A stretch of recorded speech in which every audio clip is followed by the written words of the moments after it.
Hey guys, it's Bryce from Cootie Expressions, and I am going to be doing another music review today, and we're going to be taking a look at the first album that was put out by today a very famous singer-songwriter, Matthew West. And this first album of his is an album titled Happy, and it was put out way back in 2003 by these guys called Universal South Records. Prior to this review, I don't think I had ever actually heard of Universal South Records, but, well, here they are. So, Matthew West, just kind of talking about him for a little bit, we'll find over the course of looking at his music, he's a very unorthodox kind of singer, and he really is a brilliant songwriter, though. But how did his first album go? Well, let's take a look at it. So there's 11 tracks on this, and the first one is More. There's a piano start to this one. Has some acoustic drums and also some strings, possibly maybe some electronic stuff in there too, but it's kind of hard to tell if there is or not. And then the chorus becomes bright and has a contemporary kind of feel to it. Really more contemporary rock, actually. The song takes the point of view of God, proclaiming his love for the listener even more than all of his other creation. So it's just a reminder from the perspective of God to you, the listener, of how much he loves you more than anything else he's ever created. Track 2 is Happy. So it starts with a kind of a nice acoustic rock sort of groove, and the chorus again is sort of a bright rock. It's the chorus is nice. The verses are slightly lackluster, but it's okay. The singer struggles with worry, but is reminded God's with him, and he must live a life that shows it. Basically, if you've got God in you, you don't need to be living your life acting all depressed and down and things like that. You should, the joy should be showing from you, but he instead uses the word happy, which personally I don't care for, just because happy is a human emotion while joy is a fruit of the spirit, but that's just a personal thing of mine. Track 3 is The Turnaround. So this one slows down a little bit. The verses are they're kind of soft, but over the course of the verse, it starts to build, and you can just kind of feel like this dramatic impact just starting to build and everything. It's really nicely done. The second verse adds some kind of drum program to it to kind of help make it feel like it's moving even more. But then the chorus comes around and just absolutely kills the momentum of the verses. Let me just first describe, though. The chorus kind of shifts the tone from a dramatic, almost symphonic type of build to a very controlled rock sound that sounds very studio. Like it feels very boxed, very just completely different from how the verses sound. And like I said, it just absolutely kills the momentum of the verses. You just have all this build, and then the chorus just kind of shifts the tone into, and the chorus sounds fine. Like if the chorus were not a part of this song and it was in any other song, like the chorus would actually sound fine enough on its own. It's just that, when you put it with these verses, it just does not fit at all, and completely kills the momentum and the feeling that was building up in the verses. But anyway, about the message, the song is about a person coming to grips with their brokenness and expressing how they need God. So the turnaround really had good potential going for it, but it just kind of comes up short. Track 4, I Can't Hear You. So this one, to me, the music reflects a kind of a light rock, almost feels like what I call beach music, that kind of music that's designed for beach parties, or in some cases frat parties. But like the kind, I don't like to use I don't like to compare to secular music very often, but the only way it kind of has some elements of The Offspring in it. If you've ever heard The Offspring, which I don't necessarily recommend, but if you've ever heard The Offspring, there's like some elements of their style of music that you can kind of hear in this one. The song is about people who are distracted from or by other people or whatever, and they're trying to escape and hear God. Basically, is the whole point of it. It's meh. Track 5, You Know Where to Find Me. Pianos start in this one as well. It's a little bit slower than More, though. It has similar phrasing, but it's enough to be its own song. It seems to be from the perspective of Jesus addressing the listener, saying how he wants to help, but they can't see him. But he's going to remain around in case they do actually start to seek him. So it's nice. It's decent enough. Track 6 is The End. So this one has like that kind of drum beat that would normally be associated with hip hop, but it's like, you hear it also too with several contemporary or pop kind of songs, what really helps is when the other instruments come in and really set the style, while the drums are supposed to kind of set the mood. So, using the analogy of rain, the song describes depression, but how God can fix it, and basically, it's not the end because of the fact that God can fix it, and this one's really cool, I guess, but the thing I really wanted to like point out about this. So I've talked about before with previous artists, especially Bartle Girl, about people expressing themselves, albeit a little bit quirky. There's probably nobody who's a better personification of that than Matthew West. He kind of trolls the audience a little bit at the end. Like, I have a friend who I do worship with, and I picture this as the kind of thing that he would do. So basically, like at the end, Matthew starts doing a little bit of improv where like he keeps singing about how, like, it's almost the end, it's not quite the end, and he's just kind of messing with people because people are waiting for the end of the song, and the song is called The End. Yuck it up, everybody. It's a very dry, cheesy humor, but Anyway, track 7, Out of My Hands. So this one really, the music makes this song really great. I mean, it just goes very well with the lyrics. I think it's probably one of the best written songs out of all of them on the track.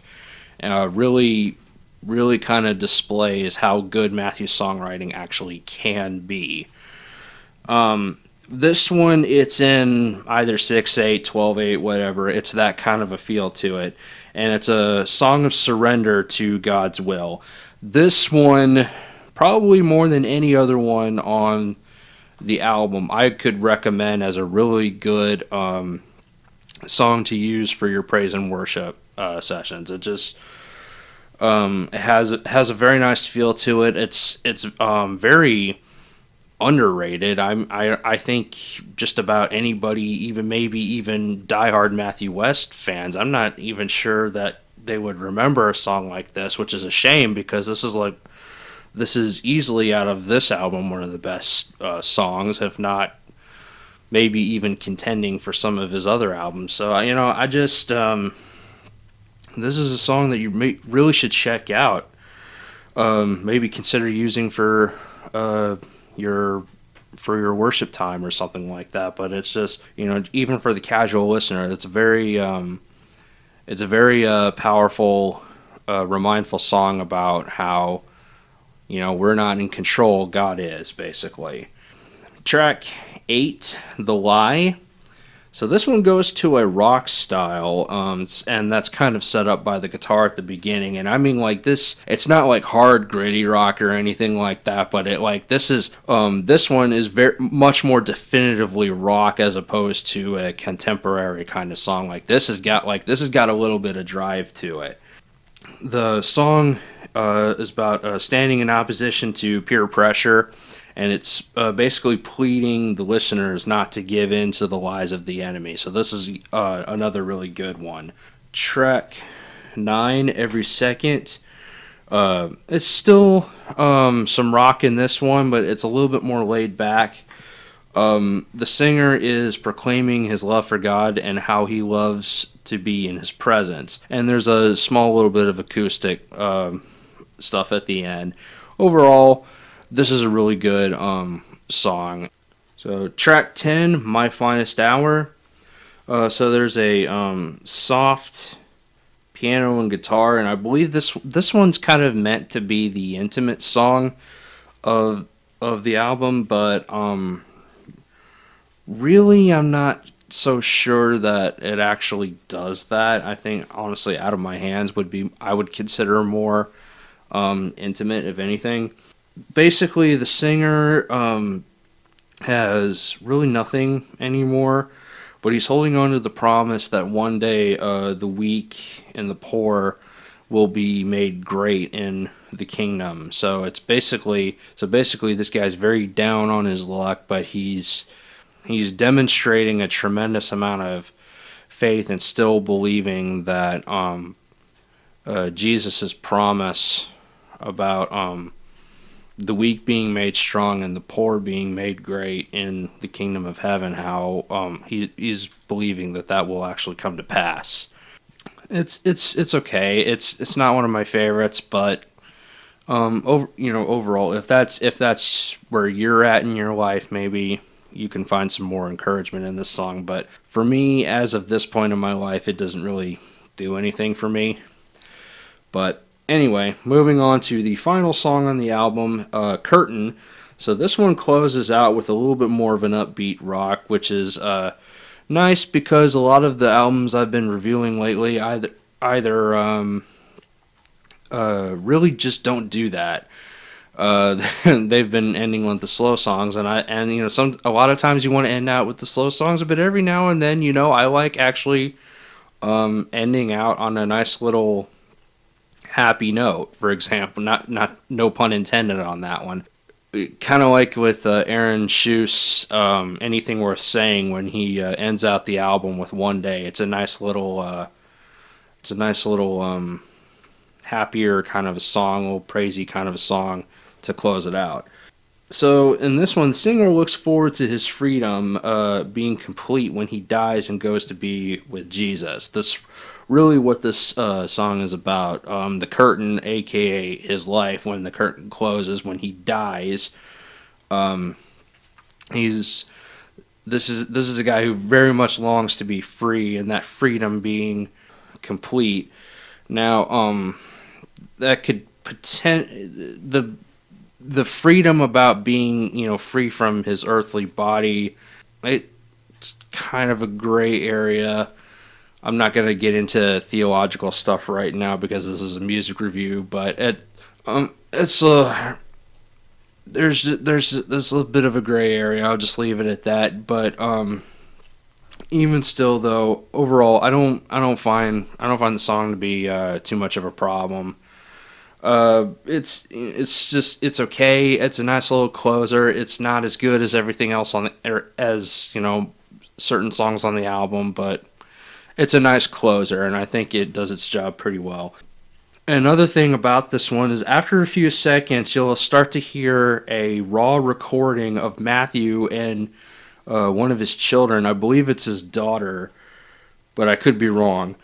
And the child is singing more to Matthew. So, and this is something that Matthew is going to do. I don't know if he does it on every single one of his albums, but I know this is something that he definitely starts to make a habit of eventually, and that is he brings one or more of his kids. I don't know how many kids he has. I know for sure he at least has a daughter, but he'll bring them on, and he'll have like this really raw, like kind of audio recording where the audio is crackling like it was recorded by a phonograph or something. That kind of audio quality to it. But it's the point of it is just hearing the kids sing or talk or whatever. It's supposed to be that cute, charming little thing, and it'll,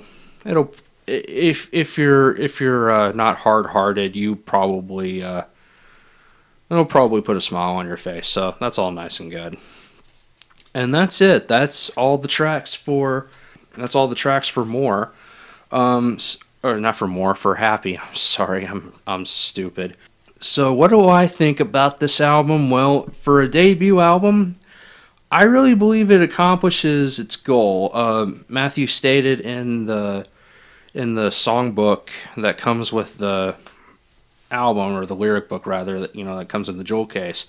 The goal of it was to provide uplifting music and help people get through the day. And I think overall this album does its job. As far as musically, Matthew really tries to experiment and show that he can cover a wide range, not only in vocals but also in styles.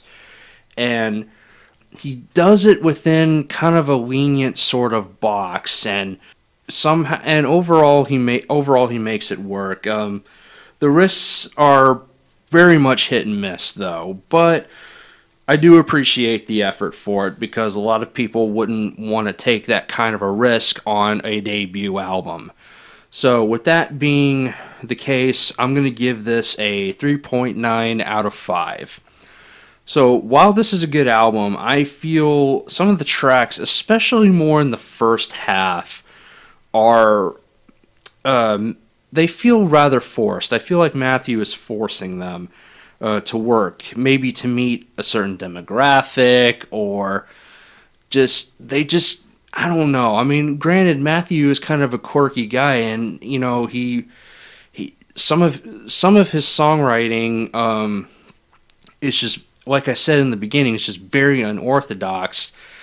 But that having been said, even despite his unorthodox nature, these just don't feel natural.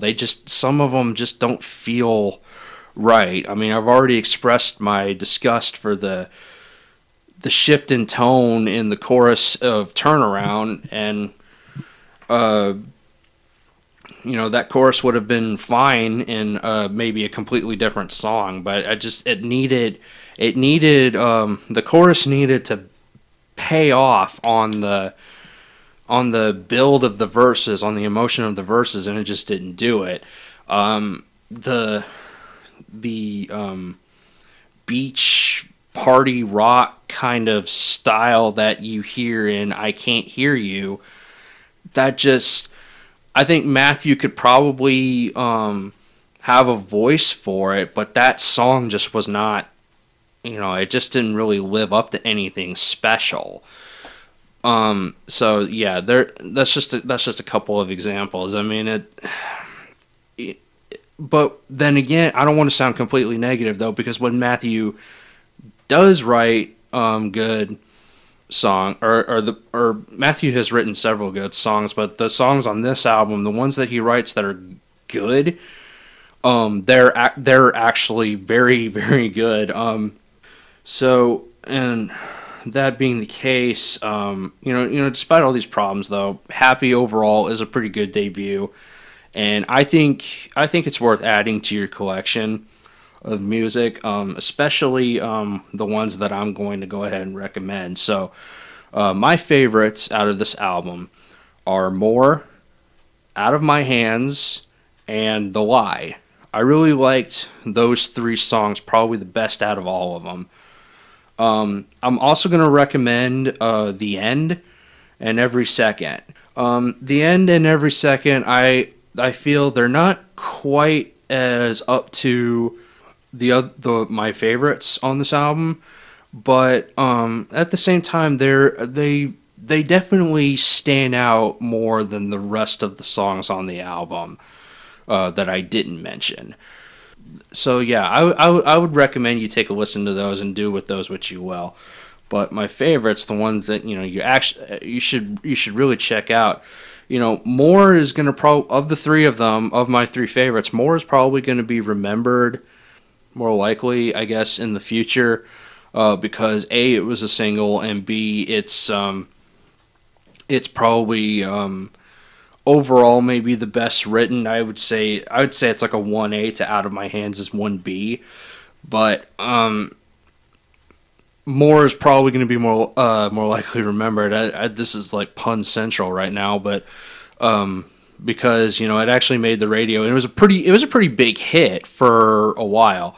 So if Matthew ever released a greatest hits album, more is probably going to end up on there, and not Out of My Hands or The Lie, which is kind of a shame because I think those are very good songs in their own merit.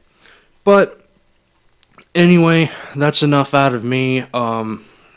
Matthew, we're gonna see when as we get to more of his songs. Again, this guy really is a very good songwriter. He's written songs not only for himself, but he's written songs for countless other Christian music artists. But what we're going to see with his albums is eventually he's going to hit kind of a dry spot.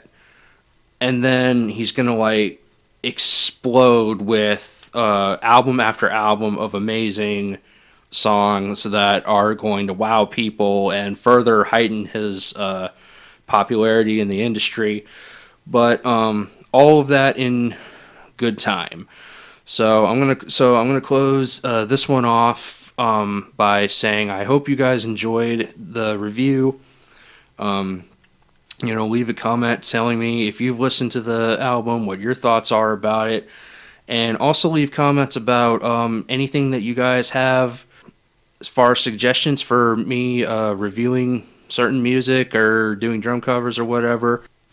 I want to hear from you guys because, as I've stated, I want to make this channel inclusive of all the subscribers and all the passerby type of listeners who listen to the stuff. So please let me know.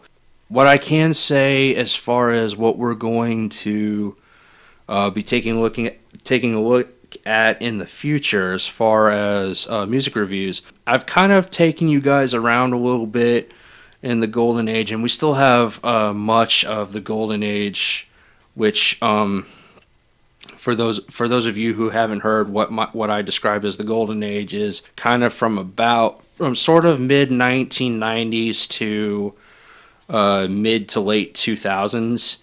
That's what I call the golden age of Christian music. I've been kind of taking you around a little bit in that, but what I'm going to do for the next couple of reviews is I'm going to take you guys into a little bit more modern music because as much as I want to talk and reminisce about the past and everything, you guys need to know and be aware of the music that's going on right now as well.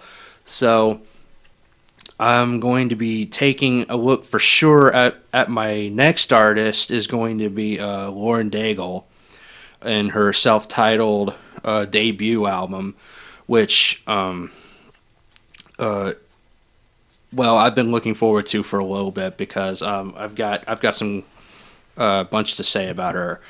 So I'm going to be taking a look at her album for sure. I'm thinking about maybe taking a look at Anthony Evans in the near future. Possibly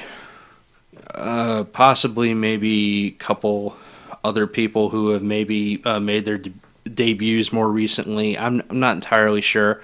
And then I've got another request. I've actually got my first music review request from you, the listeners, just the other day. So, and that one, it was kind of an either or request. So what I'm going to do for that is we're going to be going from more modern music back to the way distant past of 1995. I'm going to be reviewing an album from back then, but more on that when we get there. I'm not sure how I'm going to arrange the order just yet. However, I do know that Lauren Daigle will be up next, so look forward to that, as I will, because there's a lot of music to be covered with that, a lot of good music to be covered with that, and I look forward to reviewing that with you. But in the meantime, guys, that's going to do it for this one. Thank you so much for listening, and may I end with, may the Lord bless you and keep you, and as always, take care.